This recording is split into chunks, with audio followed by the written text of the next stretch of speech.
ela tinha voltado do Brasil e ela estava muito entusiasmada com o Tatu Canara. Não sei, isso aí pode ser intuição da mãe, sei lá, de outras crianças conversando, não sei. 10! Nota 10! Você vai gostar, hein? Bebê diabo parou o táxi na avenida. Ao vivo?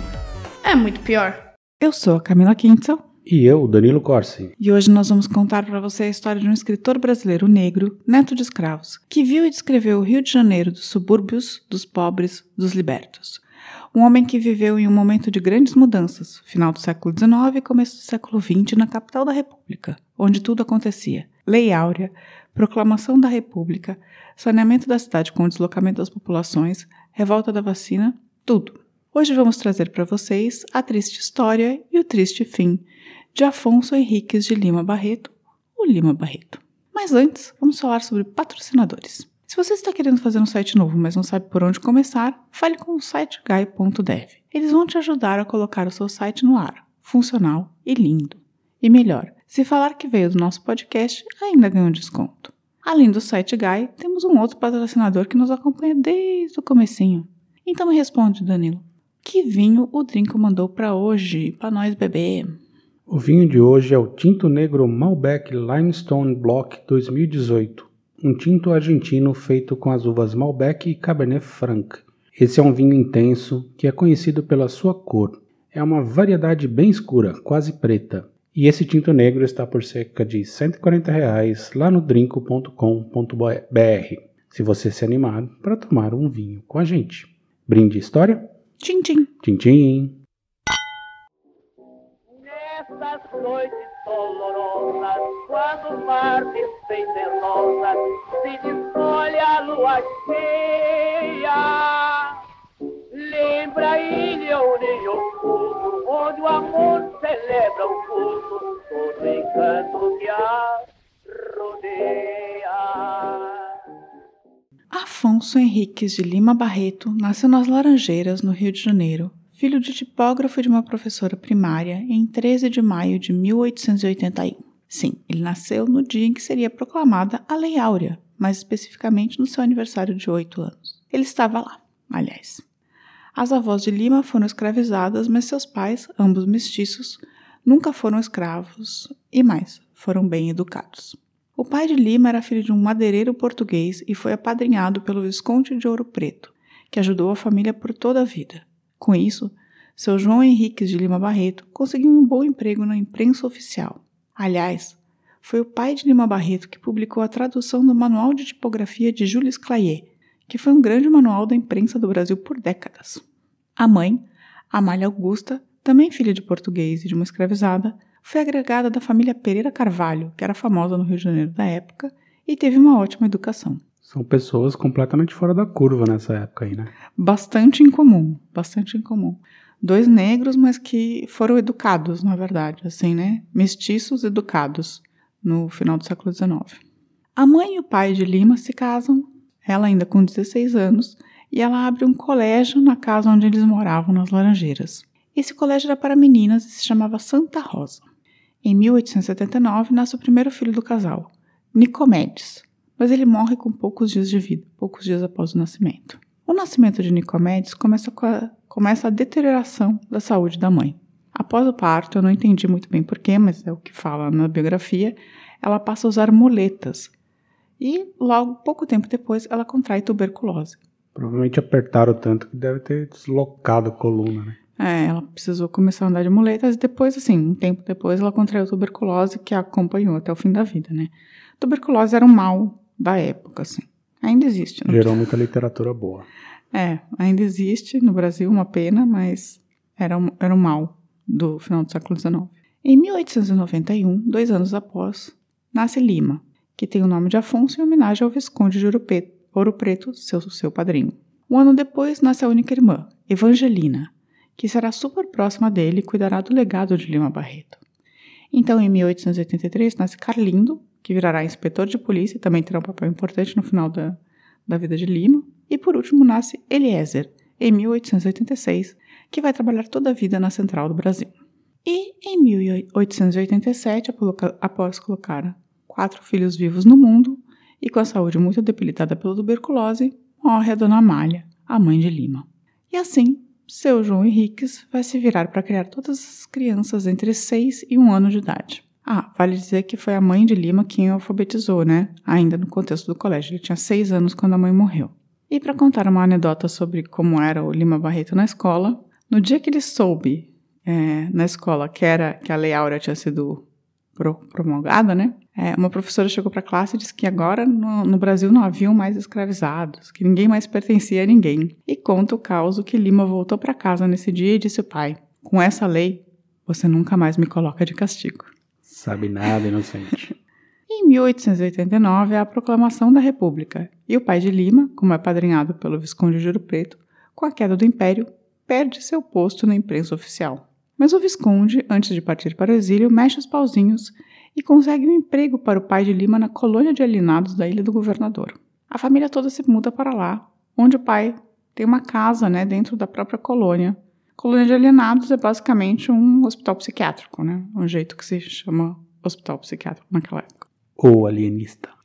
A princípio, ele começa como um funcionário simples do administrativo, mas ele consegue galgar posições e se torna o administrador do local. Hoje, a casa onde Lima morava com a sua família faz parte de um complexo da aeronáutica, na Ilha do Governador. Mas deve ter sido esquisito, né? Crescer num hospital psiquiátrico, né? Não dá pra imaginar, né? Ainda mais nessa época. Diz que ele convivia com alguns doentes desde muito jovem. Um pouco maior, ele foi estudar no Liceu de Niterói. Ele ficava, né, durante a semana no Rio e toda semana pegava a lancha chamada Lancha Pinel e ia para sua casa no final de semana. Quem pagava a escola era, mais uma vez, o Visconde de Ouro Preto. Podemos dizer que o Visconde tinha um cuidado especial com seus afilhados, né, Danilo? Sim, então não dá para reclamar aí. O pai de Lima fazia questão que o filho fosse doutor. Queria que ascendesse socialmente. E para isso, Lima precisaria entrar em medicina ou engenharia. Com isso, o menino se preparou para entrar na Politécnica e foi estudar engenharia. A questão é que não foi fácil para Lima estudar na Politécnica. Ele tinha dificuldades em cálculo e a principal dificuldade, na real, era o racismo. Vá. Ele era um dos únicos negros do local e não pertencia à mesma elite que todos os outros alunos que estavam à volta dele, né? Ele era muito estranho na foto, assim, por exemplo, né, da turma, assim, ele era o deslocado. O único que estava com uma roupa meio um pouco mais mal ajambrada e assim, o único negro da foto. Ainda assim, ele conseguiu fazer alguns amigos, mas com muita dificuldade. Quando estouram as revoltas da Armada, elas também chegam à Ilha do Governador. E nesse momento, o pai de Lima começa a ficar um pouco paranoico e ele dá uns primeiros sinais de loucura. Ainda assim, ele estava controlado, mas alguns anos depois, em 1902, ele tem um surto por conta de uma das contas que não fechavam na administração da colônia e simplesmente perde o juízo para nunca mais voltar. Então, o pai de Lima, que era o administrador da colônia, né, de alienados, administrador do hospício, enlouquece. Triste piada mortal, né? Mas eu fico imaginando o Lima aí nessa situação, né?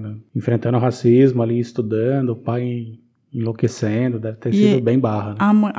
A mãe já tinha morrido e o pai e os irmãos todos eram mais jovens do que ele, né? Ele era o mais velho, porque o primeiro filho tinha morrido também. Com o pai aposentado, né, por conta da loucura, eles precisam se mudar da Ilha do Governador e ter uma casa, porque ele deixa de ter o direito a morar na vila, né, onde eles moravam. E Lima vira um provedor importante. Então o pai dele não fica internado, ele fica morando na casa, né. Assim, eles se mudam para Todos os Santos, ele abandona a engenharia antes de virar doutor, para desgosto do São João Henriques, porém, ele já acho que ele não deveria nem ter consciência disso. E ele faz um concurso para amanuense. Sabe o que é um amanuense? Não faço ideia. Ele é um tipo de um copista, um escrivão. Basicamente quem copia documentos à mão. I'd rather not. Ele trabalhava como amanuense na Secretaria de Guerra, Lima Barreto. Concursado. Mas assim, é um cara com um emprego público, ou seja, né... Tava meio de boa. Mais tranquilo, né, com relação à vida. Mas tinha que ajudar o pai e tal, e o resto da família. É nesse período que Lima efetivamente se torna um escritor. Primeiro vendo a rua, né, nos 45 minutos que demorava de trem todos os dias para ir do subúrbio ao centro. Então, esse percurso de ver a periferia e tal, começa a ser as primeiras descrições de Lima, né? Os primeiros textos de Lima falam muito sobre isso. Mas não é que ele gostasse de ser funcionário público. Na verdade, ele odiava. Ele vivia pegando atestado. Era um péssimo funcionário. Junto com seu trabalho como amanuense, ele também consegue um segundo trabalho como secretário da revista Fonfon.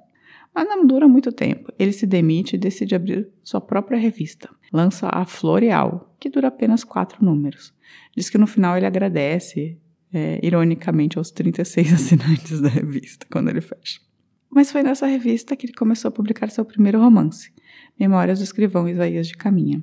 O problema é que muitos dos editores de jornal e muitos dos jornalistas do Rio de Janeiro se reconhecem como personagens caricaturados e nada fofos desse romance.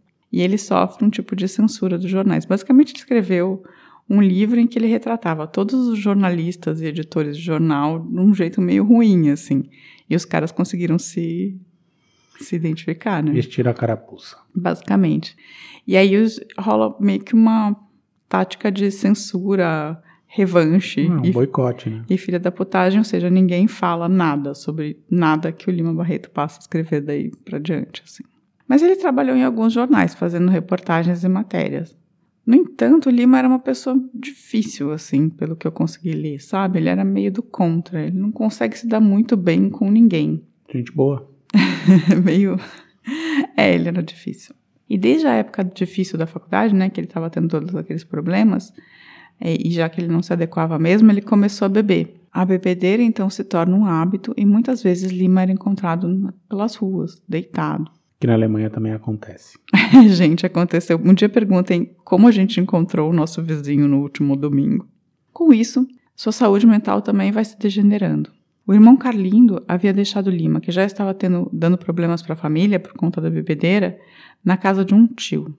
E nesse momento, o Lima começa a delirar, vendo baratas e monstros pelas paredes, e ele praticamente destrói a casa do tio. Então esse irmão, que é policial, decide colocá-lo no hospício. É 1914 e ele é internado pela primeira vez.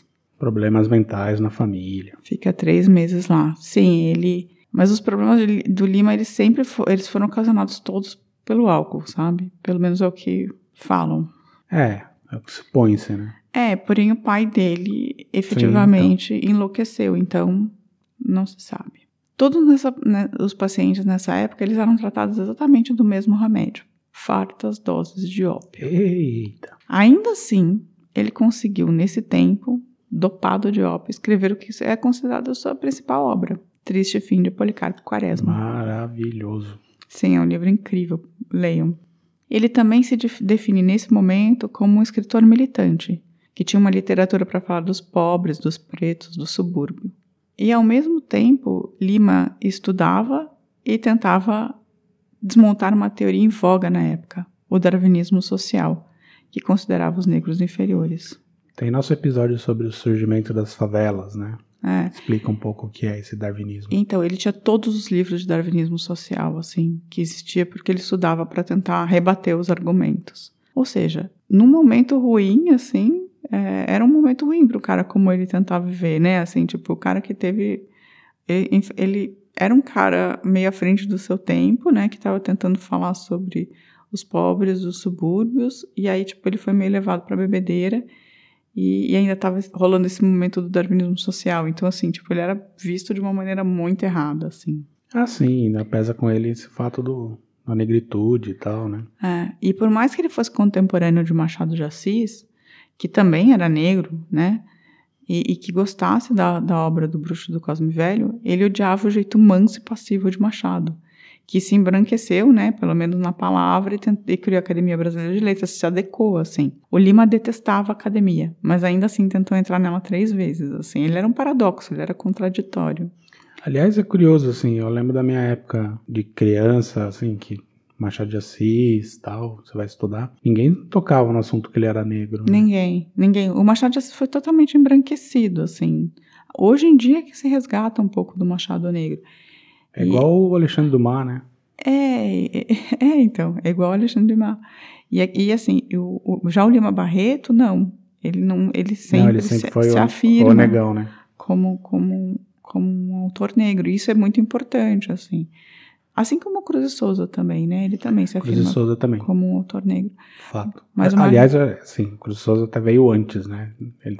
Mas o Machado não. O Machado, ele, apesar de negro, e apesar de ele ter muita ironia racial em muitas obras dele, ele tem um certo... A postura dele é uma postura de um homem branco, né? E no Brasil isso é muito relativo, né?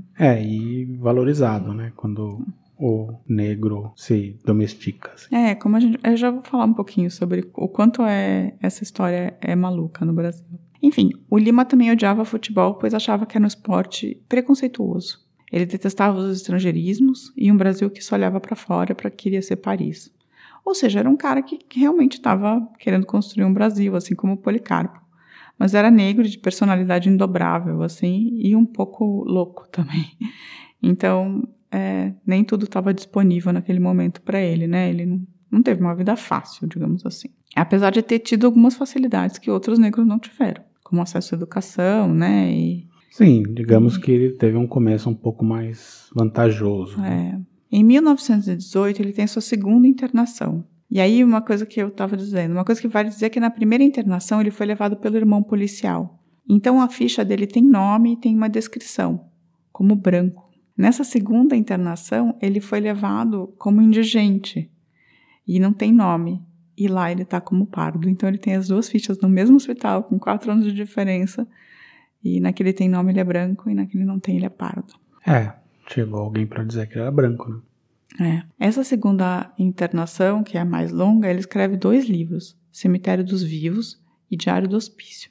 Monteiro Lobato, mesmo sem nunca ter encontrado Lima, tenta ajudá-lo, publicando suas coisas. Com a saída da segunda internação, em 1920, ele é aposentado, né, como amanuense. Ele é aposentado por conta dos problemas, né, com a bebida e com problemas mentais. Então, Ranulfo Prata, que é escritor e também médico, tenta ajudar Lima a se livrar do alcoolismo. Ele se interna em Mirassol, em São Paulo, e vai indo bem com o tratamento. Mas alguns intelectuais da região chamam para dar uma palestra, que era uma coisa que o Lima odiava, assim, ele odiava falar em público. E aí ele escreve a palestra inteira, pega o caminho para ir para o local, mas ele nunca chega. Ele é encontrado horas depois, bêbado e caído no chão. Ou seja, deu tudo errado. Deu tudo errado mais uma vez. Em 1922, ele acaba seu livro da vida inteira, Clara dos Anjos. Esse livro ele tinha começado 20 anos antes, assim, é a obra que ele ficou escrevendo basicamente toda a vida de escritor dele. Ele estava animado com o lançamento. Mas em novembro de 1922, ele contrai um resfriado que vira pneumonia. O pai dele também está muito doente, os dois na casa de Todos os Santos com a irmã, né? O médico da família foi chamado, né, para ver os dois e disse que o pai tinha poucos dias de vida. À noite, a irmã levou uma taça de vinho e uma revista para Lima, que estava se recuperando. Ele ainda disse para ela, para de me dar atenção e vai atender o pai, que estava morrendo. E aí a irmã saiu e ele morreu, aos 41 anos. Teve um ataque cardíaco lendo sobre o mundo em uma revista francesa. O pai dele morreu 1 dia e meio depois. Que anticlímax. Louco, né? Uhum. E assim chega a história, né? Ao fim, a história do Lima Barreto. Aos 41 anos, super jovem, né? Um escritor importantíssimo para a literatura, controverso, que escreveu parte dos seus escritos no hospício, para onde foi mandado, assim como seu pai. Ou seja, uma história que se repetiu um pouco também, né? Ele seguiu os passos, né? Mas o pai... É uma história muito triste, né? Bastante. Muito triste. E como da semana passada também, né? Assim, um ataque cardíaco fulminante levando alguém e ainda tinha muito para entregar, né? Mas ele também estava muito abalado justamente por conta do álcool, né? A saúde dele não estava nada bem, assim.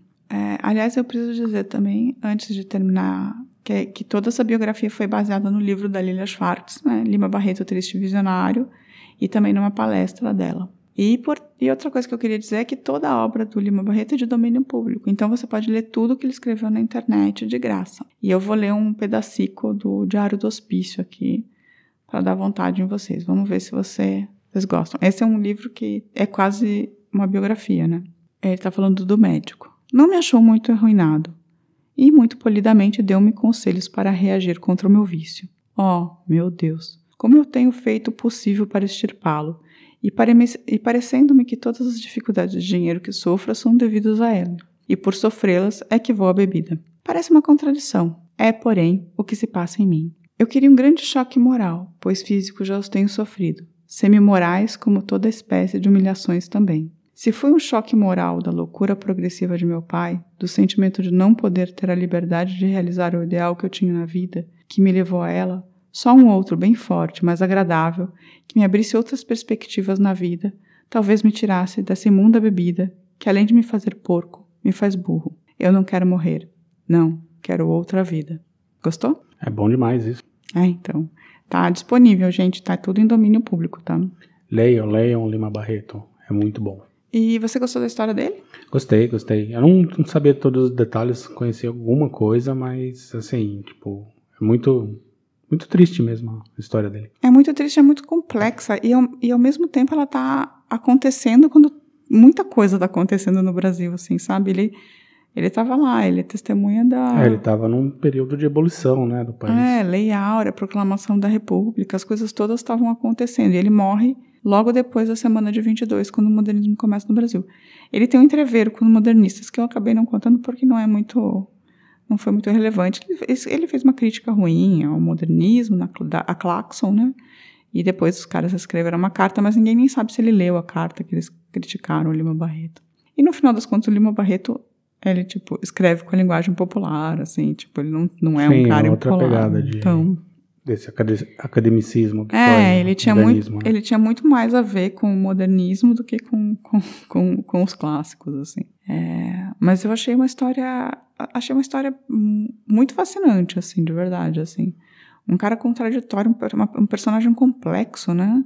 Bastante, né? Que, assim, ele já vem do início de vida completamente diferente para um negro da época, teve educação, assim, acima do que era permitido aos negros também. Mas eu acho, até pela educação que ele teve, eu acho que essas controvérsias internas, esses paradoxos aumentaram, sabia? Provavelmente. Enquanto ele, por ser o único negro preto ali na Politécnica, mas ele saía de lá e via os pretos se fudendo no dia a dia, Sim. assim, devia ser um fardo também, né? Sim, ele tinha uma percepção do racismo, do seu lugar, muito grande, assim, isso que atormentou a vida do Lima Barreto também, né?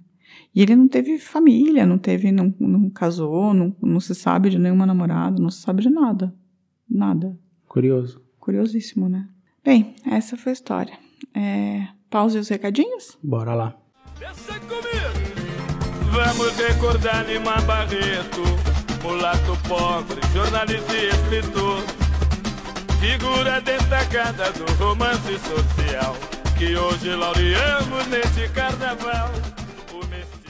Primeiro, antes de tudo, Danilo. Se alguém quiser falar sobre Lima Barreto com a gente, como faz? Pode mandar um e-mail para contato@muitopior.com.br ou ir lá no nosso site, muitopior.com.br, deixar um comentário no post do episódio, ou pode procurar a gente no Facebook, no Twitter ou no Instagram, que são nossas redes sociais, ou também ir lá e deixar um recadinho no YouTube, como muitos de vocês o fazem. A gente adora recadinhos. O James Bezerra, que algumas pessoas chamam de James, mas eu vou chamar de James aqui, né? Falou no episódio do Milton Terra Verde que a viagem deles foi para comprar motores de aviões. Isso eu sabia. Mas que eu vi aqui o comentário da empresa, que o pai tinha uma empresa de táxi aéreo, eu não encontrei essa informação em nenhum lugar. E que ele era muito rico. Isso também é sabido. Tá. A Andrea Cubas falou que o episódio que ela gostou da série, que é mais um episódio da série, nunca me interessei por essa pessoa e me surpreendi com a história. Caramba. Então, caramba. Espero que você se surpreenda também com a história do Lima Barreto, porque ela também é bem maluca, né? A gente tá fazendo isso, a gente faz isso pra vocês. O Paulo Alves, que agora mudou a arroba dele pra Reflexões Panofianas. Era ele? Achei que era outra pessoa. Pelo menos é a mesma foto de perfil, eu imagino que seja, né? Falou que a avó dele fala muito da Dolores Duran, mas ele nunca tinha se interessado, e que esse episódio interessou e inclusive mandou para a matriarca da família escutar, e que ele assina embaixo com relação ao vibrato equino. Boa, faz parte do clube. Eu pedi para ele falar pra gente o que a avó dele achou, né? Sim, curioso. Eu achei bem legal. O Christian Carlin falou que a Dolores Duran faz parte do contexto que ele está estudando para criar um roteiro turístico falando da história cultural contemporânea do Rio de Janeiro. Esse moço é muito... Muito. E, aliás, Muito depois estudioso, eu não falei que ele era muito. Não, ele é muito interessado, assim. Na verdade, eu vi aqui agora, eu tenho... Que eu não falei no episódio, mas eu tenho um roteiro que ela fazia de bebedeira. Olha! Os nomes dos clubes e tal. Eu vou postar ali vou responder pra ele ali na mesma... Ele mandou uma mensagem pra gente também por e-mail com algumas sugestões de episódios. Boa. Bem legais. Então você pode até responder pra ele lá. Responderei pelo e-mail, então. Obrigada, Christian, viu? O Ricardo Cravo também mandou indicações ótimas e ele sempre manda coisas pra gente pelo Instagram, assim, quando vê, eu acho... Umas fotos boas. Né? Bem legais. E ele indicou o Paulo Freire. E eu acho muito boa a biografia. O que vocês acham de fazer uma biografia do Paulo Freire? Responda aí. Eu acho que tem que ter em algum momento. Em algum momento a gente já colocou na pauta. Eu acho que vale a pena, sim. E Giancarlo. Ele escreveu contando que também achou muito impressionante o fato da Dolores Duran ter tido essa vida, né? Sempre todas elas são meio machucadas pelos homens, né? As dores duram. E ele ficou impressionadíssimo com as dores duram também. E aí contou outras coisas da vida dele, eu contei da minha, ele riu da minha cara, porque eu sempre me meto em 1000 confusões. Falou aí, Sessão da Tarde. Eu me meto em 1001 confusões. Aí o Marcos Lázaro mandou agora há pouco, pra vocês saberem quando que a gente faz o episódio, que ele gostou muito do episódio do Contestado, acha que ninguém fala muito sobre o Contestado, porque não tem a ver com seca, né? Tem a ver com só o governo fazendo coisas que não deveria fazer, e que ele indicou para os alunos dele. Eu fiquei orgulhosa. Muito obrigado. Muito obrigada. A gente não é historiador, viu? Vou repetir aqui. A gente é só entusiasta, que a gente lê bastante, estuda bastante, mas assim, historiadores historiam. A gente busca referência, assim, a gente busca referências sérias para tudo que a gente põe aqui, né? Todo conteúdo, assim, a gente busca referências sérias, assim. E às vezes a gente até dá, assim. Sim, a gente até lê uns doutorados, né? Umas uns coisas mestrado, assim. Artigos. Esse caso do Lima Barreto, eu me baseei muito na biografia da Lilia Schwartz, que é uma pessoa super séria, assim, um calhamaço de biografia. Por isso que estava demorando. Confesso aqui, esse episódio ele trocou 2 de lugar anos. na pauta 1000 vezes, até eu conseguir acabar a leitura. 2 anos. Não faz 2 anos. 2 anos. Mas ele trocou de lugar muito. Era pra ser o episódio 1. Não era não, pra ser episódio 1, mentira. Mas ele trocou de lugar na pauta e eu acabei colocando outras coisas porque foi difícil acabar e estruturar essa história. Mas tá aí, tá, gente? Então, agora eu tô tentando acabar um livro de 750 páginas sobre uma personagem futura. Tá vendo? Olha só. E é isso, gente, quando vocês puderem, escrevam pra gente, peçam pautas, como nossos amiguinhos aqui. Divulguem a gente também. Divulguem. Tragam mais gente pra virarem piorers. Mandem para suas avós, todos. Piorzeiros. Mandem para as avós. As avós estão lá sem fazer nada. Elas podem até gostar da gente. Né? Vai que. As avós... Às vezes a gente fala palavrão de vez em quando também, né? Mas as avós costumam gostar de mim, viu? Eu tenho boa entrada com as avós. Então é isso, gente. Tenha uma boa semana. Semana que vem estaremos de volta. Um beijo. Tchau, tchau. Tchau. Ao vivo é muito pior. Esse episódio é um oferecimento de trinco.com.br e siteguy.dev.